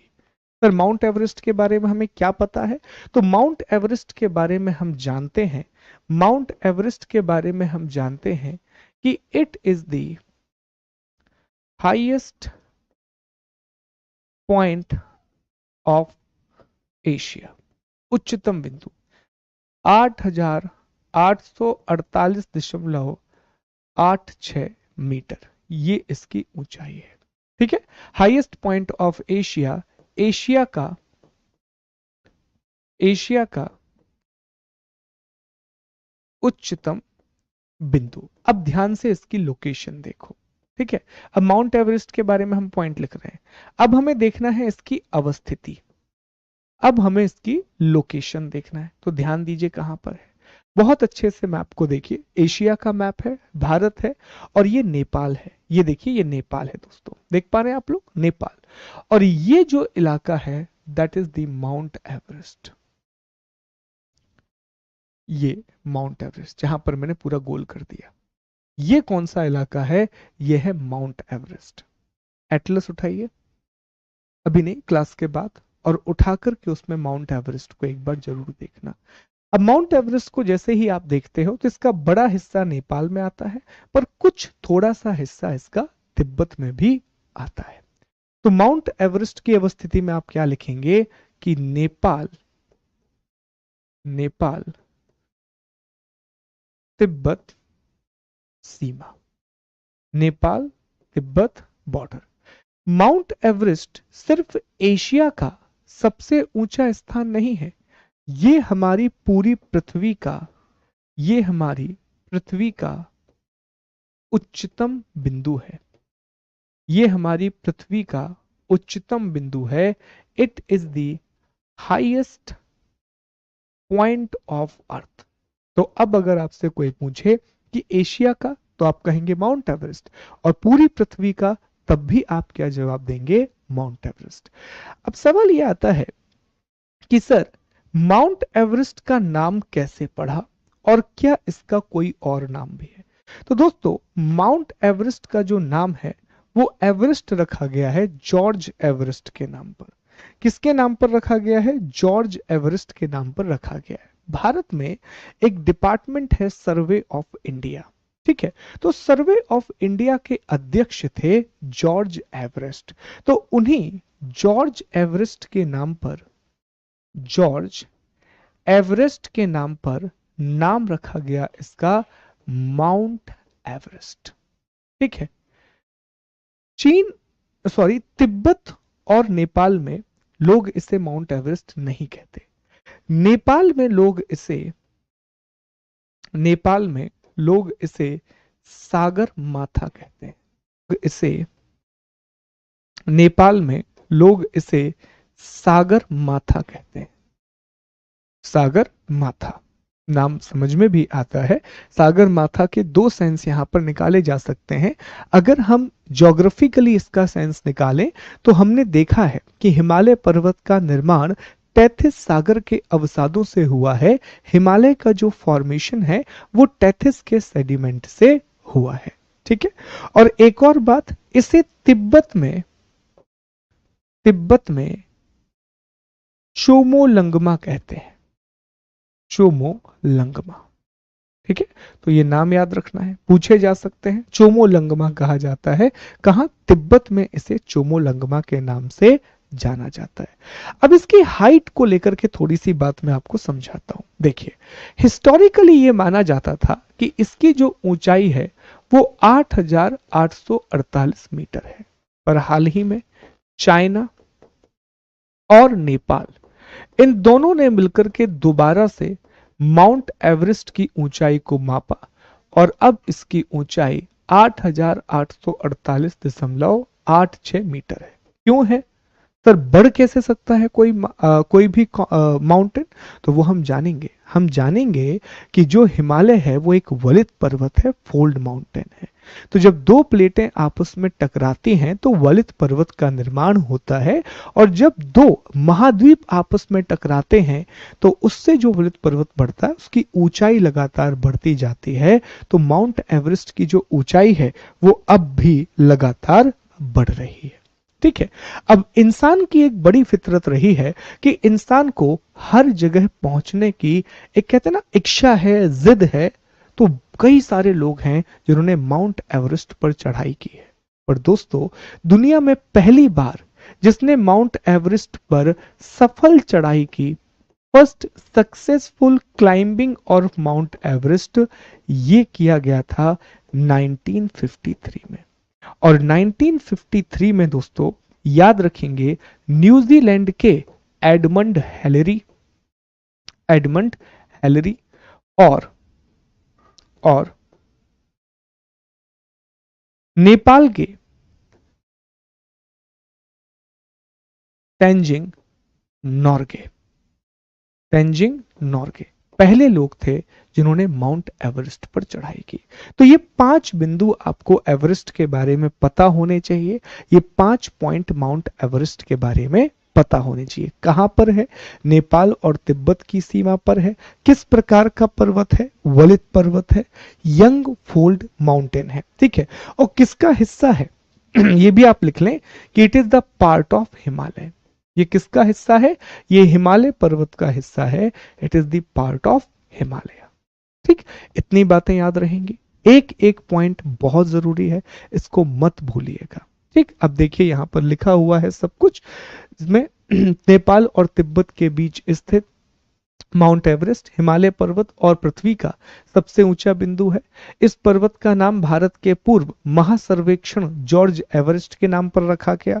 इस पर्वत को तिब्बत में चोमोलुंगमा कहते हैं और नेपाल में सागर माथा कहते हैं।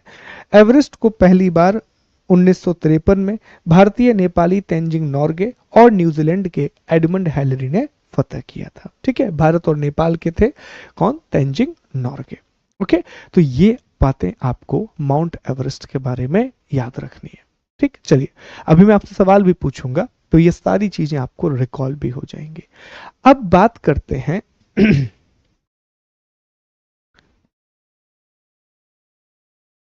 ओके, अब एक काम करते हैं दोस्तों कि आज की क्लास हमें यहीं पर समाप्त करना होगा, क्योंकि अभी मेरी अगली क्लास भी है, so I have to prepare for it. और कल हम बाकी चीजों को पढ़ेंगे, ठीक है। तो मुझे बस ये बताइए, अभी मैं आपका डाउट सेशन लूंगा, तो शुरुआत के एक सेकंड दीजिए बस, ठीक है। आज की क्लास को हम यहीं पर समाप्त कर रहे हैं। अब थोड़ा सा मैं आपका डाउट सेशन ले लूं, तो पहले यूपी में जितने भी स्टूडेंट हैं आप बताइए, कोई आपके डाउट है? एक बार बताइए।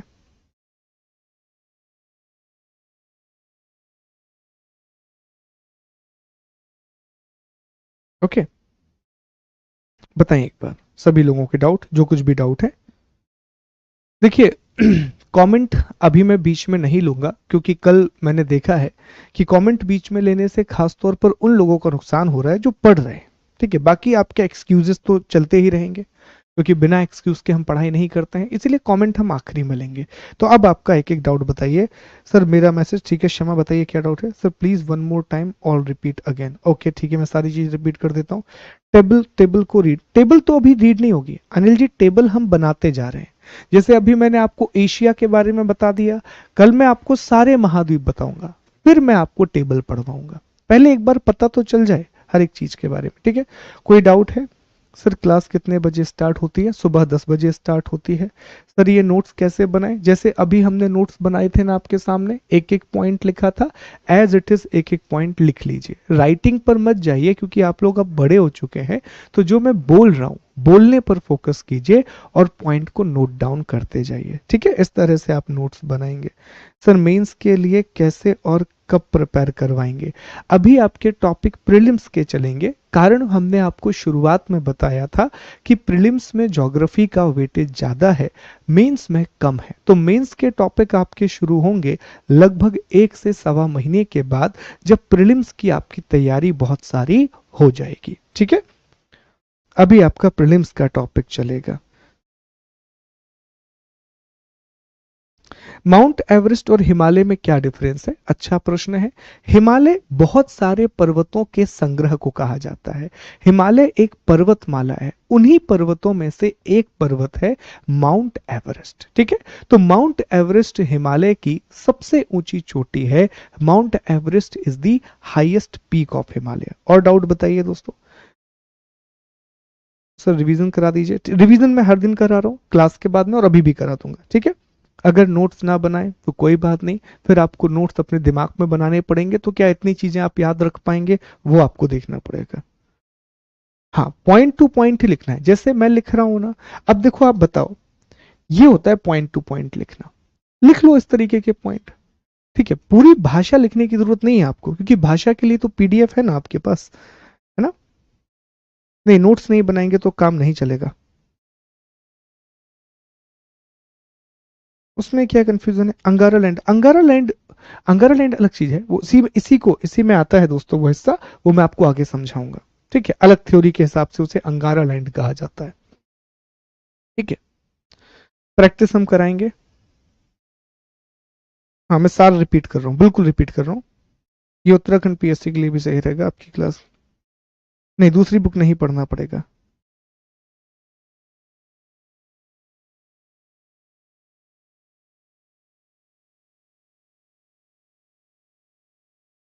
हिमालय का निर्माण कैसे हुआ, ठीक है। नोट्स मैंने बनवा दिए हैं आज। Thank you. Thank you. ठीक है, महाद्वीप जो होता है, महाद्वीप जो होता है वो एक बड़े स्थल खंड को कहा जाता है। लार्ज लैंड मास को कॉन्टिनेंट कहते हैं और लार्ज वाटर बॉडी को हम ओशन कहते हैं। ठीक है, ओके। हाँ पूरा रिकॉल हो जाएगा। अर्थ अपनी एक्सेस पर इसलिए झुकी हुई है क्योंकि that was the initial movement of the earth. ठीक है, जब हमारी पृथ्वी बन रही थी और पृथ्वी से एक बहुत बड़ा पिंड टकराया था जिसे बिग स्प्लिट कहा जाता है, तो वो एक कारण माना जाता है पृथ्वी के झुकाव का।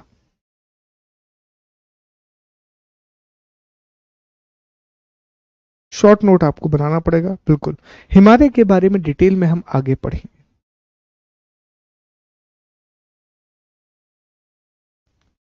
नहीं नहीं, इसी कॉपी में बना लीजिए, अलग से नहीं बनाना है। बिग बैंग थ्योरी डिटेल में पढ़ाएंगे, बिल्कुल पढ़ाएंगे। बिग बैंग और ये जो कॉन्टिनेंटल ड्रिफ्ट है ये हम बहुत डिटेल में पढ़ेंगे।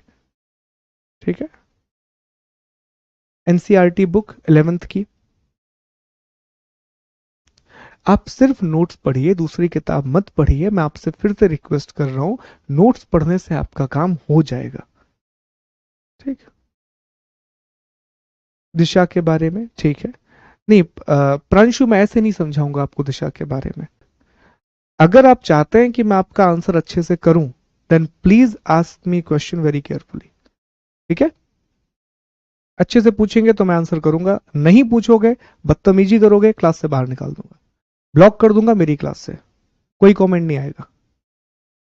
ठीक, ध्यान रखिएगा इस बात का। क्या है, पहले आई आई वॉज थिंकिंग कि I will be very nice with you guys, but नहीं हो पाता है क्योंकि अर्थ झुकी हुई है, इसलिए। ठीक है, चलिए अब एक बार समझ लेते हैं। तो आज की पूरी क्लास में हमने क्या पढ़ा, इसको समराइज कर लेते हैं। ओके, पूरी क्लास में हमने क्या डिस्कस किया। तो पूरी क्लास में जब शुरुआत की तो हमने ये जाना कि हमारी पृथ्वी कैसे बनी। तो हमने बिग बैंग के बारे में जाना कि बिग बैंग हमारे ब्रह्मांड का निर्माण हुआ। बिग बैंग के कारण ही हमारे सन और हमारी अर्थ का फॉर्मेशन हुआ। बिग बैंग थ्योरी जॉर्ज लेमेंथियर के द्वारा दी गई थी। इसके बाद हम आगे बढ़े, हमने अगले टॉपिक में जाना कि महासागर और महाद्वीपों का वितरण किस प्रकार होता है, कॉन्टिनेंट और ओशियन किस प्रकार बने। इसके लिए हमने एक थ्योरी को पढ़ा which is continental drift theory, जिसे महाद्वीपीय विस्थापन सिद्धांत कहा जाता है। और कॉन्टिनेंटल ड्रिफ्ट थ्योरी को किसने प्रेजेंट किया था, तो इसे दिया गया था अल्फ्रेड वैगनर के द्वारा। हमने देखा कि एक सुपर कॉन्टिनेंट था जिसे पैंजिया कहा जाता था, वो दो भागों में टूट गया, लॉरेशिया और गोंडवाना लैंड। ठीक है, लॉरेशिया को ही अंगारा लैंड कहते हैं, तो आप कंफ्यूज ना हो अलग थ्योरी के हिसाब से। ठीक है, वो हम बाद में पढ़ाएंगे आपको, फिलहाल इतना याद रखिए। फिर बाद में उससे महाद्वीप बने। फिर हमने महाद्वीप उच्चावचों के बारे में पढ़ा। हमने ये जाना कि तीन श्रेणी के उच्चावच होते हैं, तीन ऑर्डर के रिलीफ होते हैं। प्रथम श्रेणी के उच्चावच में शामिल है महाद्वीप और महासागर। सेकंड ऑर्डर रिलीफ में पर्वत पठार। और थर्ड ऑर्डर रिलीफ में आते हैं बहिर्जात बलों से बनने वाली स्थल आकृतियां, एक्सोजेनिक फोर्सेस से बनने वाली टोपोग्राफी। ठीक है, ये तीन चीजें इसमें शामिल होती हैं।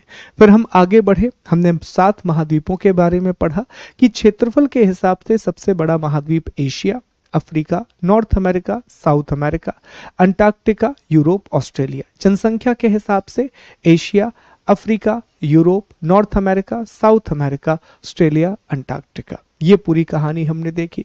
फिर हमने एशिया कॉन्टिनेंट को पढ़ा। एशिया के बारे में सबसे बड़ा महाद्वीप, 48 देश। ठीक है, लगभग 48 देश। सबसे ऊंचा बिंदु माउंट एवरेस्ट। माउंट एवरेस्ट कहाँ पर है?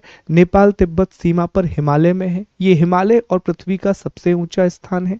8,848.86 मीटर की ऊंचाई है। इसे नेपाल में सागरमाथा कहते हैं, तिब्बत में चोमोलंगमा कहते हैं। ठीक है, जॉर्ज एवरेस्ट जो कि सर्वेरियर ऑफ इंडिया थे, उनके नाम पर इसका नाम रखा गया है। 1953 में एडमंड हैलरी जो कि न्यूजीलैंड के थे, तेंजिंग नोर्गे जो कि नेपाल और भारत के थे, उन्होंने पहली बार माउंट एवरेस्ट को क्लाइम किया था। ठीक है, तो इतनी बातें हमने पढ़ी हैं, उम्मीद करता हूं कि आपको समझ में आई होगी। एक बार एमपी वाले दोस्त आप लोग बताइए, सारी चीजें क्लियर हैं? Thank you so much. आप लोग बताइए एक बार।